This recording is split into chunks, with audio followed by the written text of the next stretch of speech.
Hey, it's Rudy. I wanted to show off Marincess today. Now, Marincess is really a budgetarian deck because you can buy the entire deck for around $11, but you can also do a lot more stuff with it if you go up to 70, which is relatively a pretty good place to put your deck. What I've done here is pushed into a lot more of the hand trap and like board breaker side, but you can do a lot of different things with this. So we have 3 Maiden. This is a really good extender, letting you special summon itself from the hand to a zone a link monster points to. We have Blue Tank, a really good starter that lets you, if you use it for a link material, execute top of the cards of your deck and add a new Marincess card to your hand. We have Pasquis, lets you special summon a second Marincess from your hand when it is summoned. Spring Girl, you can also banish a Marincess to special summon this card from your hand. Sea Nettle is a really good card to reimburse your resources and dump them back into the deck. That's a name. Another good way to actually get another extender out. Seahorse is one of the best starters in your deck, letting you normal summon it, and then if it's in your hand, you can also special summon it to your field. We have Ash Blossoms for interruption. Sea Stars has more of just like a name, but not really necessary. You could definitely switch him out for just more Vassalama, and you could have more level 4s. And then we have Mandarian. If you have 2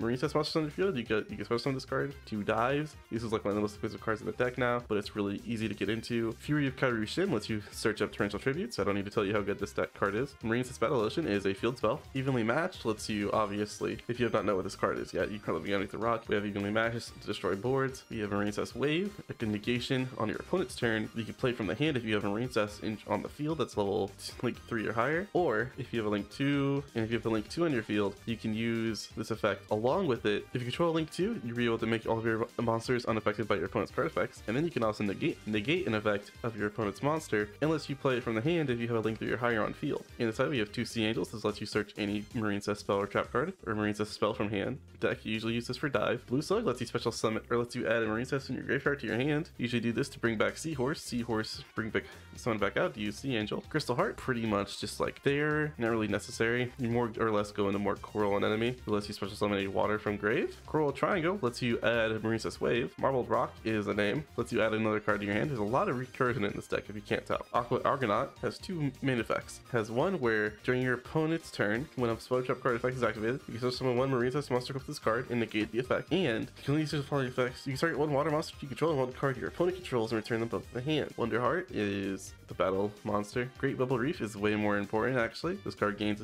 500 attack for each card banished while it's on the field. And then the Bahamut Shock and Toad package. This is more just there. It's there in case you need it. It's a good negation. Pretty reasonably have a lot of other ways to go into it. That's it. This is the deck. It's under 70 bucks. You can play this. It's legal. Go. Leave. Why are you still here? Game 1 against Utopia, and I wanted to show off what could happen if you start the game off with a pseudo break, because this can usually happen sometimes in a lower budget. So we activate Fury of Kairyu-Shin, adding towards tribute to hand, setting it and passing our turn. Not the most exciting turn, but they also don't have much. They activate ZW using automatic pickup. We negate. They use control tactics, return evenly to our deck. We draw it off the top again, pass. They go into Rising. We torrential that out the way. They add the rank up magic to their hands, and then they pass again. We go into Springtail, finally being able to do things. Sea Angel getting negated by effect failure, but we still get to 10 cards from deck. Going into Maiden, use Coral and Enemy, bring back Springtail, going to Triangle. Adding cards back to hand, getting dive, bringing Springtail back out, going into Aqua Argonaut, equipping it, an enemy to hit, and pass the turn. Marincess Wave will return Utopia back to it. Just keep going over and over again, pretty much. This is pretty much how far as we go, and then they surrender.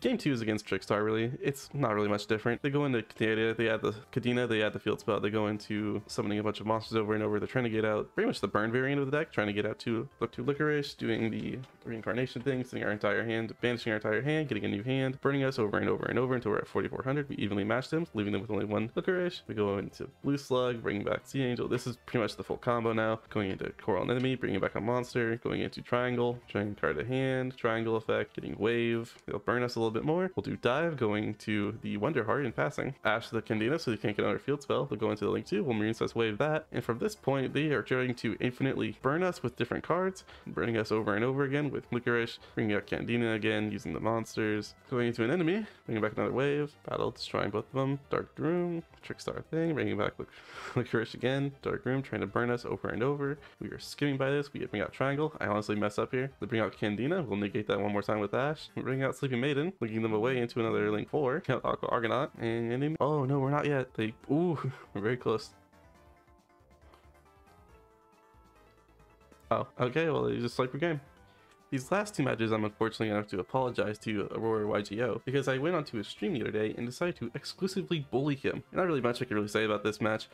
He plays Gimmick Puppet. I'm sure that's interesting, I guess. We go into Sea Slug, bring back Seahorse, going to Sea Angel, doing the same normal combo, Coral and Enemy, bring back a monster, going into Link 3s, returning a card to deck, setting a monster, bringing back more wave, going into Reef, setting dive, bring back another monster, summoning a bunch of shit, back to the decks, core Reef, in turn, they summon out the baby, we bring out the Thunderbird, destroy our torrential, very sad days, we bring out the small children, we beat them to death, go into the link, we'll negate the effects, they'll link into it again, and they will just surrender. Going on to game 2 against him, unfortunately, where I have to bully him once more. Well, you can see our hands are a lot more scary.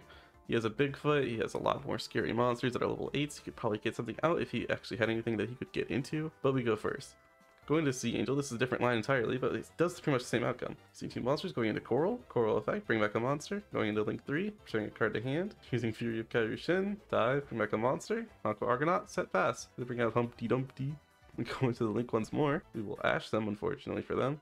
We will ash the Bigfoot, that's what happened there, that's right. They will add another monster to the heck. They activate the funny puppet. We destroy everybody but Argonaut. Bring back another puppet after we destroy it. In turn, unfortunately, we can infinitely reinvigorate our entire deck, bringing back more and more material. They have nothing left in their bucket at this point, just summoning over and over and over. Go into another Coral, Reef effect, and a Marbled Rock, bring back the ocean. There really is not much left for them to do here, and they will surrender.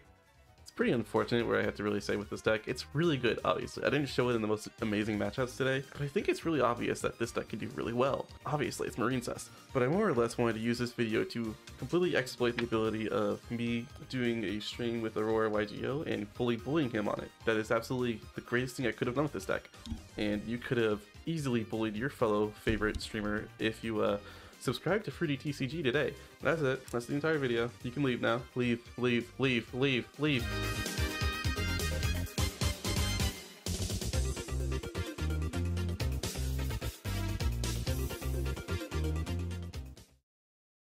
I can say that way more cohesively, I'm sure.